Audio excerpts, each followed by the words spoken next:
السلام علیکم ورحمۃ اللہ وبرکاتہ۔ الحمدللہ، آپ نے دریافت کیا کہ شیئرز میں اگر انویسٹمنٹ کی ہوئی ہے اور ایک سال گزر گیا ہے تو کیا زکوٰۃ جو اصلی انویسٹمنٹ ہے جس قدر راس المال ہے اس پر صرف نکالنی ہے، یا ہے کہ اس پر آنے والا جو منافع ہے اس پر بھی نکالنی ہے؟ تو گزارش ہے کہ اگر شیئرز اس مقصد سے لیے ہیں کہ ان کی قیمت مارکیٹ میں مثلا اسٹاک ایکسچینج میں بڑھ جائے گی تو اس طریقے سے ہمیں فائدہ ہوگا، جب قیمت بڑھے گی اس کو ہم فروخت کر سکتے ہیں، چاہے ان کو 1 سال سنبھال کے رکھنا ہے یا 10 سال سنبھال کے رکھنا ہے، لیکن مقصد ان کو خریدنے کا، رکھنے کا، شیئرز کو یہی ہو کہ ان کی قیمت بڑھے گی تو اس طریقے سے ہم نے پروفٹ کمانا ہے۔ تو ایسی صورت میں جو راس المال ہے اور منافع ہے دونوں کا اعتبار ہوگا۔ اس کی جو زکوٰۃ نکالنے کی یعنی صورت یہ ہوگی کہ جب 1 سال گزرے اس وقت آپ اس کی جو قیمت فروخت ہے اس کا حساب لگائیں، اس کا اندازہ لگائیں اور اس پہ 2.5% نکال دیں۔ آپ نے مثال دی کہ مثلا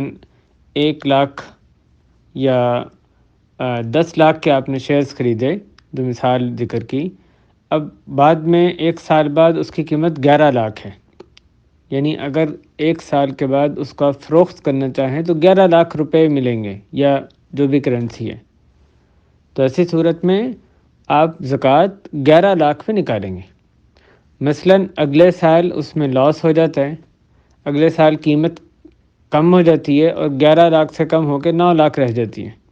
تو آپ 9 لاکھ پہ زکوٰۃ نکالیں گے۔ تو جو بھی ایک سال گزرنے پر اس کی مارکیٹ ویلیو ہے یا مارکیٹ میں کتنے میں فروخت ہو سکتے ہیں اس پہ 2.5% زکوٰۃ نکالی جائے گی۔ دوسری صورت شیئرز میں انویسٹمنٹ کی یہ ہے کہ شیئرز اس لیے رکھے جائیں کہ ان سے جو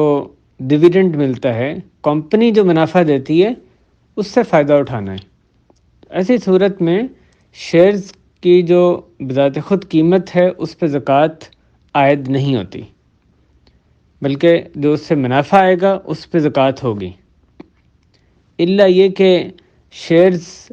جو ہم نے خریدا ہے وہ کمپنی نے، جس نے وہ پیسے وصول کیے، انہوں نے اس کو نقدی کے صورت میں رکھا ہو، کسی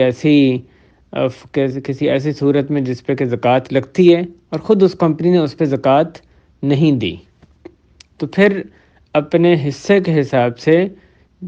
اس پہ زکوٰۃ جو شیئرز میں انویسٹ کرنے والا ہے اس کو دینی پڑے گی۔